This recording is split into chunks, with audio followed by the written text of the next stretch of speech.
Welcome back into another episode of the Daft on day 2, talking running backs here. Yesterday, we talked over Florida's Jaden Ball, who James and I both gushed over for probably a full 10 minutes. We talked about Kawan Lacey from Ole Miss, and we talked about Ahmad Hardy from Missouri. Today, we are back with 3 more running backs. Louisville's Isaac Brown, Arizona State. Arizona State transfer to Texas running back Raleek Brown, and then Alabama to Michigan to Georgia Tech running back Justice Haynes. James, I feel like collectively there will be a lot less gushing in today's episode. Yeah, so there's a little bit of a selection bias, but up until this point, I think all of the positions that we had covered, I would say are above average in terms of depth. This is the first position that I think is relatively weak, at least like from what I've seen. Maybe players 10 through 12 on my list are great, but a little bit weaker batch here. Yeah, and that's not to take away. Like, some of these players are really fun players, but definitely lack a complete profile or even like a majority profile, I would say. So again, going in consensus order here, let's start with Louisville's Isaac Brown. James, I'll let you kick this one off. Yeah, so Isaac Brown is 35th on the NFS rankings, which I find very difficult to square. So Louisville running back, he is 5'9", 190. So already kind of starting off on thin ice. Like if you've got a sub 195 running back, the other aspects of your game really need to. There's a high bar that you need to clear. He is really fast, as he needs to be for a 190-pound back. I don't think the speed is elite or overwhelming, but despite being a short, kind of choppy strider, he steps so quickly that those really accumulate towards a pretty threatening top gear. Big play threat, had 6 carries of 50 plus yards in 2025. Missed several games, like most of the back half of the season last year. So I did go back to the 2024 tape, and I was more impressed with the 2024 tape. I watched, I think, 4 or 5 games, and I felt like he was a lot more elusive with craftier footwork in 2024, just a lot more consistent, making defenders miss in the open field. Something I noticed with Isaac Brown is that he has pretty decent core strength for 190 pounds, where if you hit him, in the torso, he is able to brush off those tackles at a decent level. But the lower half is just so flimsy, immediately gets tripped up the minute somebody, attempts an ankle or leg tackle. And then extremely tight ankles. And you see that when he tries to step outside of his frame. He is pretty consistently restricted when he tries to make severe cuts against his momentum. And then I also think there are times that he's a little bit of a slow starter. I think the downhill acceleration is solid, but that initial burst to outpace weak side pursuit, you see him pretty frequently get hawked down from like backside run throughs before he's able to even cross the line of scrimmage. 22% of his runs were stuffs, according to Sports Info Solutions, which is 0 or fewer yards, which ranked near the bottom of the league. I think that his zone vision is pretty solid. He does a good job identifying cutback lanes, punishing defenses for overflowing, but oblivious to peripheral threats. Like at the second or third level, he will swerve into tackles when he's trying to evade the first defender. Doesn't really have the ability, I think, physically struggles to stack moves together, but also just being able to kind of plan ahead as he's executing that first move. And he's a very bounce happy runner, which is the case with Raleek Brown as well, but 76.2% of his attempts went off or outside the tackle in 2025, which was the second highest rate in the FBS. pacing, I think, is a little bit too rushed and kind of monotone on zone runs, especially. And when the blocking breaks down, he becomes a very segmented, indecisive runner. He's got to stop his feet sometimes to kind of recalibrate. You don't see the fluid adjustments that you want to see. Jump cut, kind of goes down, comes back to the ankle tightness. The jump cut is a little bit rigid, which I think would limit his upside in his zone scheme. And then also had 4 fumbles on 306 touches over the last 2 seasons.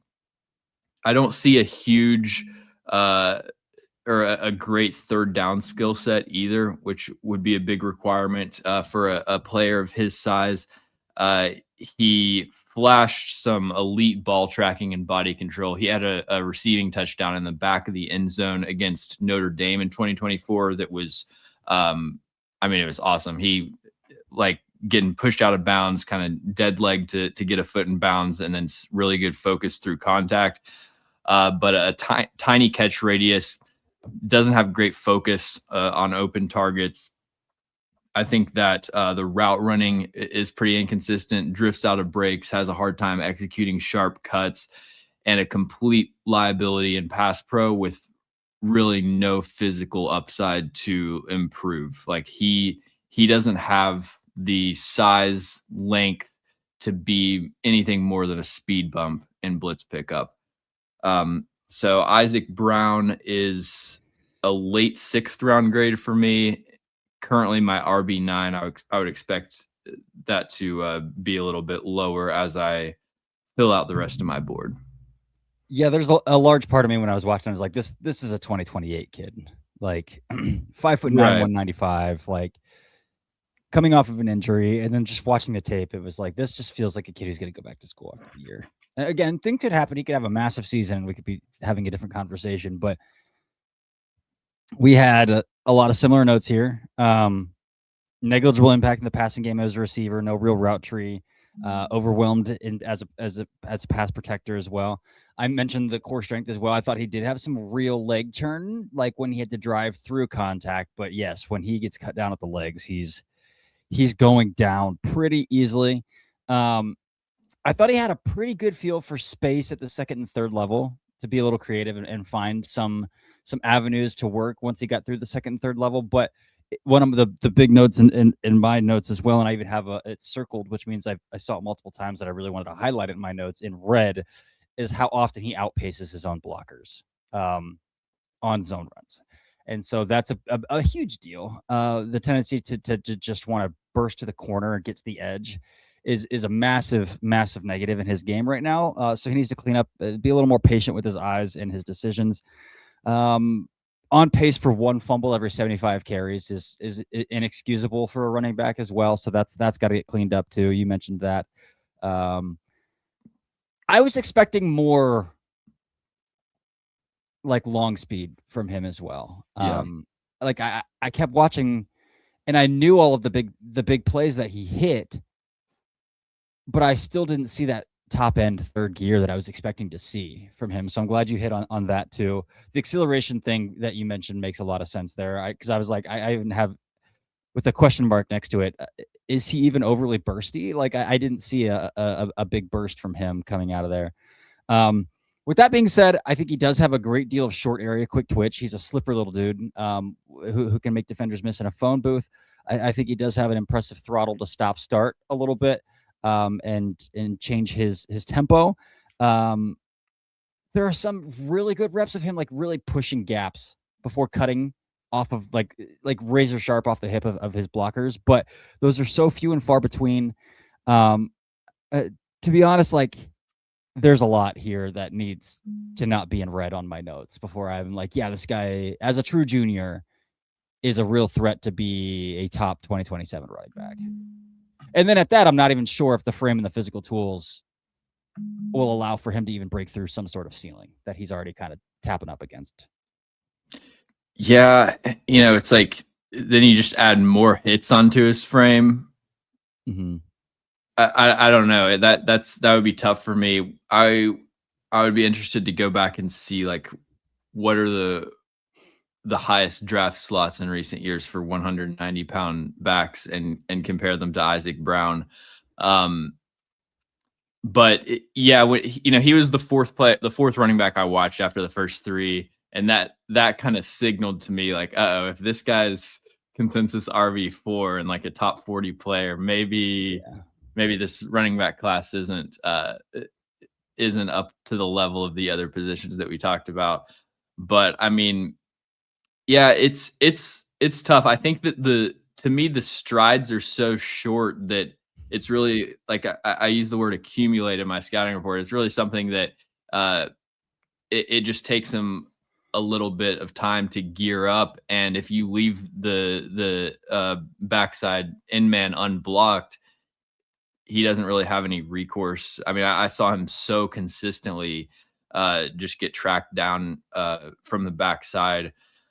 But I think that, obviously at the college level, he's a great big play threat, but remodeling his third down skill set and like really becoming a stat sheet stuffer in that phase is, to me, the one route that he has towards kind of, I mean, I don't think he's going to be a top 40 pick regardless, but towards like, maybe a third or fourth rounder.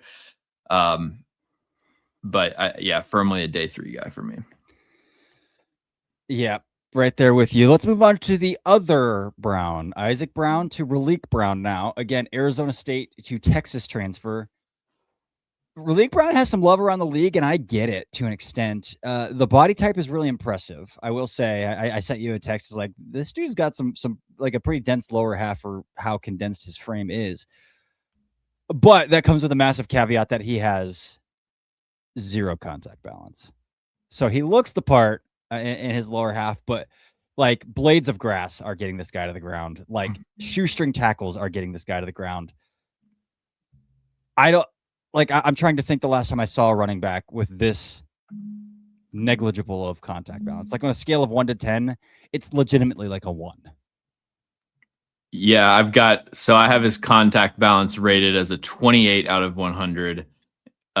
Lowest in this class, although Raleek Brown, Isaac Brown, and Kawan Lacey I do have in kind of a similar tier, but yeah, it's about as low as it gets for me. Yeah, like arm tackles are knocking this guy off of his path and off of his course. He's just not a physically imposing player, and that translates into pass pro as well. You just don't see a lot of imposing reps as a pass protector. I think he is assignment sound, and he's willing to throw his body around in pass protection. He's constantly searching for work. You can see the active eyes. You can see him stepping into where he's supposed to go. The point of contact, though, is not impressive. But if he can potentially just be a speed bump who knows where he needs to be in pass protection, you can get away with that a little bit more than running backs who are just completely whiffing or blowing assignments. And I didn't see that from him. But in terms of the passing game as well, I saw a pretty choppy route runner as well. Like some of these Texas routes that he's running out of the backfield are a little rounded, a little lacking of intention, I would say. Option routes, kind of the same thing. He's not really selling option routes at the top of the routes. 4 drops as a receiver on negligible targets as well. And when you see him catch the football, it does kind of seem like there's a little bit of a dexterity issue there, like a depth perception issue there, trying to catch the football a little bit. Yeah, so there's not much there to work with in the passing game as well, outside of checkdowns and swings and screens. But again, Arizona State did manufacture touches for him in the screen game. And that's because, like, I'm getting all of my red notes out of the way at the beginning. This dude is lightning in a bottle with the football in his hands, though. He's a lot of fun to watch as a runner when he is being brought down by a light breeze. I thought his eyes were really active. I thought he was explosive. He can get to the edge in an instant and turn the corner. Got extremely, extremely loose ankles to turn the corner as well. The throttle to accelerate, decelerate is exceptional. It's instant. Some really blurry jump cuts where he's like double cutting and like going from A gap to C gap in the blink of an eye. Dude, literally said teleports from the A gap to the C gap in my report. Exactly. He's bursty when he puts his foot in the ground. I think in terms of his patience and decisiveness, he presses gaps really well before making those jump cuts and setting up his moves. And then like when you get to the second and third level, there are just gobs and gobs and gobs of missed force tackles from him. Like he is unbelievably creative once he gets into a little bit of green grass, has that innate feel for how to find more green grass, innate feel for when defenders are closing in on him. He's what game was I watching? It was Texas Tech, I think. He hit an unbelievable spin move at the second level, like one of the most beautiful spin moves I've ever seen at the second level to clear space as well, and keep churning out yards. Again, has that more compact body type, so I think he does a really good job through tight alleys as well to make himself small and kind of again bear crawl, work through the trenches to peek out at the second level then. And then I thought his backside eyes were really good. And then you pair that with that ability to instantly jump cut. I think he has the ability to find these really creative solutions, these really creative avenues to find a pathway forward, to turn negatives into neutrals, to turn negatives into positives, to turn neutrals into positives as well. When the front, like Arizona State's offensive line outside of Max Ahanator, who is not bad. A good run blocker. It's bad. Yeah. And who's not a good run blocker as well. Yeah. So I thought he had to be a little more creative, and I thought he had a lot of creative solutions when it looked like this run was going to turn in, like was going to result in a negative. What can he at least turn it into a neutral? Can he at least turn it into a negligible positive? I thought for the most part, the answer to those questions were yes. Again, this is a player that I think can handle like a workload carry at the NFL if he could figure out a way to have any sort of goal to play through contact, both as a pass protector and in terms of contact balance. But the amount of creativity he has, I think it would put him in as my running back 4 in this class right now. Interesting. So yeah, I'm a little bit lower on Raleek Brown, although I agree with most of your notes. I think I'm probably came away lower on like the vision, specifically on wide zone, but totally agree on the contact balance. Elite burst to the perimeter, just breaks contain with a single cut, and consistently wins foot races to the edge. I think, overall, this is another, very bounce happy running back for good reason, because he cannot play through contact, cannot work between the tackles. I think there's a lot of times where he sees stuff through interior gaps, but just doesn't have that functional strength to, get through a tight crease at the line of scrimmage. Rarely see him emerge out of a gap with any kind of downhill momentum. And so that really limits what he can do. And it turns most runs into him just trying to run away from people until he runs out of space to the sideline. There's a lot of like sweeps or kind of off tackle runs where you might have a clear gap upfield where if you just plant your foot and get north and south, you're getting 4 or 5 yards, but he's just, kind of buying time until he hits the sideline pretty much, because there is no contact balance. Legs usually die on first contact. I also think this is kind of similar to Isaac Brown. He is pretty elusive and shifty, but the spatial awareness and sort of like field mapping to anticipate tacklers before they arrive isn't really there. So there's a lot of him like veering directly into oncoming pursuit angles. Vision, I was a lot more impressed with his execution on gap scheme runs. Does a really good job of baiting linebackers into triggering and then bouncing duo off tackle. Waits for his blocks to develop on power and counter, and then he's got that quick acceleration to surge through the crease once he sees daylight. I thought on zone runs, obviously he's got the explosive, springy jump cut, but I felt like he was more of a prober than a presser on outside zone. By that, I mean he's kind of like going backside to front side and like seeing if he's got space, and the linebacker can just kind of mirror him gap to gap and make the tackle instead of aggressively pressing and then snapping it off. sometimes we'll see him stop his feet while he's processing a shift in the defensive front. Overall, needs to work north and south with a lot more urgency. And I was definitely lower on the creativity to find positive plays when the blocking doesn't give him a clear entry point, which happened frequently. I mean, like you said, I think I would say Raleek Brown probably got the worst run blocking of any of the backs that we've watched so far. And then as far as the third down skill set, so I did see like some kind of clunky routes. There are some flashes though where he can just like snap off those Texas or option routes at really crisp angles and gain speed out of the break. He had a sick route against West Virginia, I believe, for a touchdown, and then had that had a really nice deep catch down the sideline against Colorado, I believe. Had some focus drops in the flat, sort of like Ahmad Hardy. I felt like he the drop numbers aren't great, but does a good job extending his catch radius, can pluck the ball away from his frame. Blitz pickup is rough. He can't square up and just take on a pass rusher head on. He has to lead with his shoulder and kind of duck his head. So there's really no sustainability there. I have an early 6th on Raleek Brown. Unlike Isaac Brown, I do see a lot more upside for his grade to rise. But yeah, I saw sort of like a Boston Scott type of player. Yeah, I think that's a great comp. That's a really good comp on Raleek Brown there. That's going to move us on to our last running back here. And James,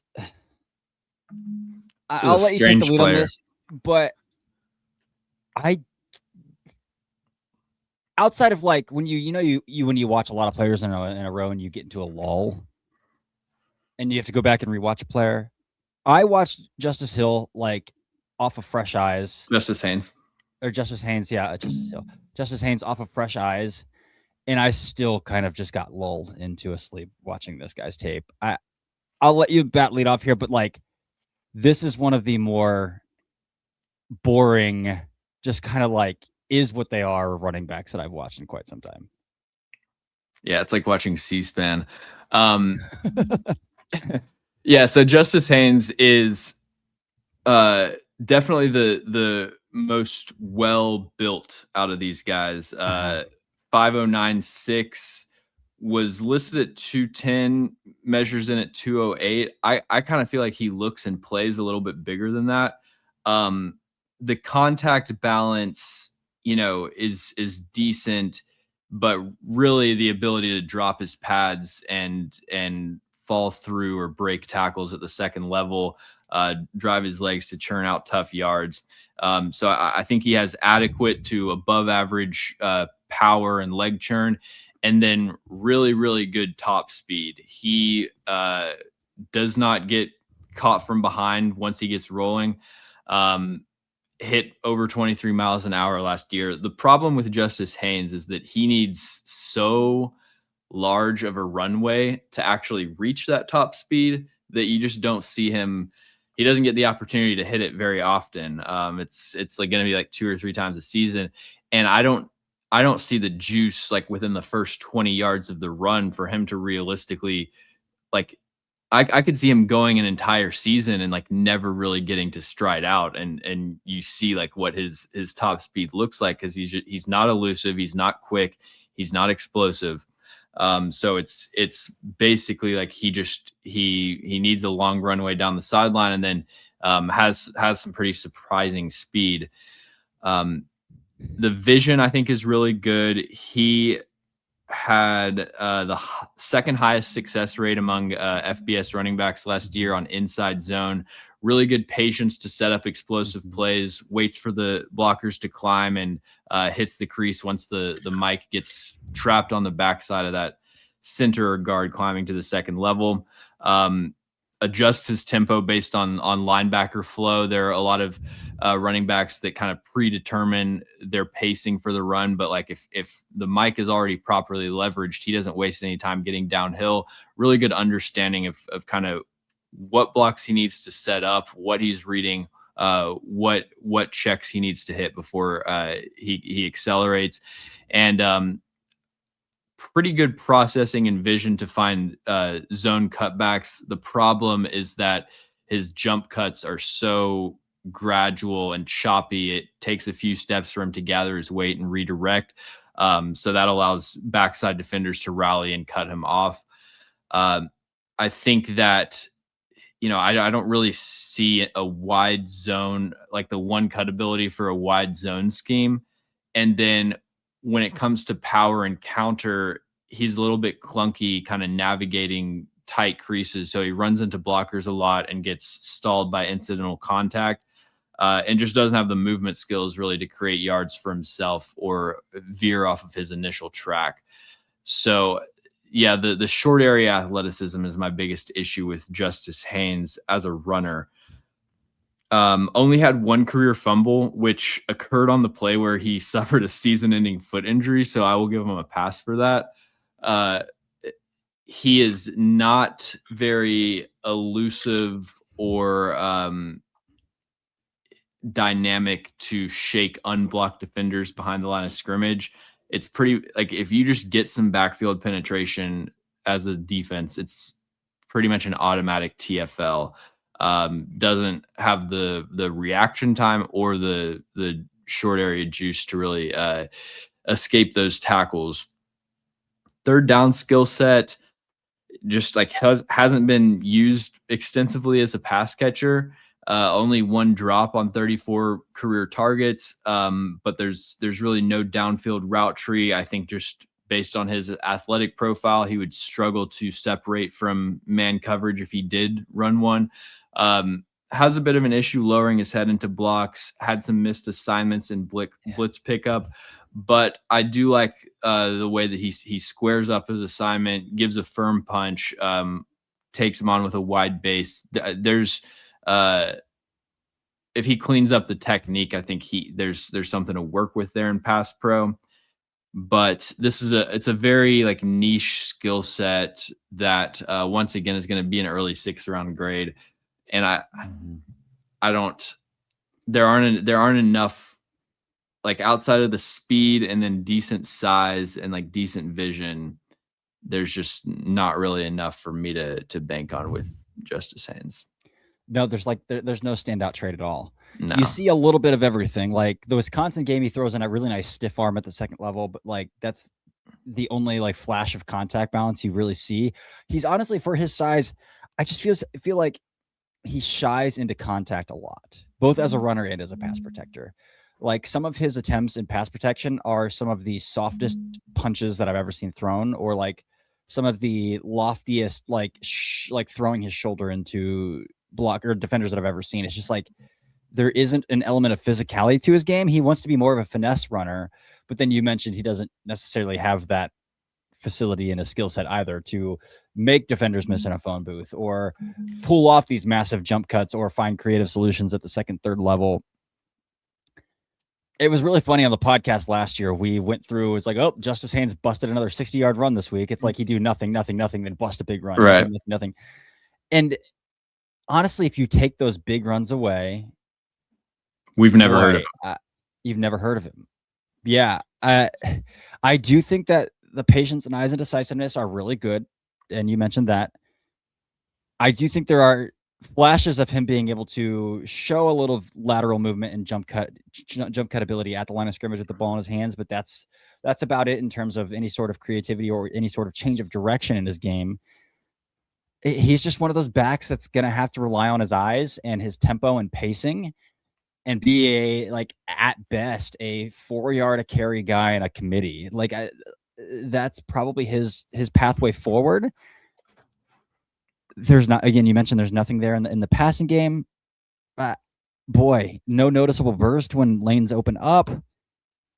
34 career targets in the passing game as well. So I think his hands are consistent and soft when he is targeted, but there's no real need to target him outside of checkdowns. I don't know what to do with Justice Haynes outside of like, again, a not even change of pace back, but like my starter needs a breath. Can you go get me like 3 yards on 2nd and 3? Like, I don't know. I don't necessarily want him on the field on 1st and 10, and I don't necessarily want him on the field on 3rd and shorts. Like, what do you do if you have a running back you don't want on? Like, he's a chew the clock back. Yeah, exactly. So we've been talking about Justice Haynes for quite a few years now, and it doesn't matter what helmet he's wearing. I think we're pretty capped out on him. He's got the same Heisman odds as freaking Aiden Childs, and Colton Joseph, who are Big Ten quarterbacks from middling Big Ten programs. Like, I don't think the amount of impact that people expect from him is exceptional either. Yeah, I had Zamir White as my comp. You're right. It's like he's not a 3rd down back. He's not a change of pace back. So it's like backup early down back. I don't know what the market really is for a guy that's not going to be a starter, but also can't, fill those other roles that a lot of starters maybe can't. Right. Yeah. So of these 3, he is last in the consensus board, and I would probably agree with that. I'd agree with that assessment as well. Yeah, I had these guys ordered, Raleek Brown and Justice Haynes with almost identical grades, but I had Raleek Brown ahead of him, and then Isaac Brown a little bit lower, but all of them with 6th round grades. I will say, I think the group that we're going to talk about tomorrow, I haven't finished my evals, but I have been pretty impressed with LJ Martin, who I liked during the season, and watched a couple games of him so far and like him. And like, I think the guys we're going to talk about tomorrow have more of the size that you look for projecting to the NFL. So could be a stronger group, but overall it's looking like Jaden Baugh and then Ahmad Hardy, please be healthy. Yeah. At least we get Jaden Baugh. I graded him out, dude, and he's up there on my big board. So we at least have Jaden Baugh. All right, James, anything else here on these 3 backs before we get out of here? That's all I got. All right. Well, until tomorrow, we'll round out a running back conversation, and we'll move on to a different position next week. But that's all we got for this episode of the Daft on Draft podcast. Until next time, see ya.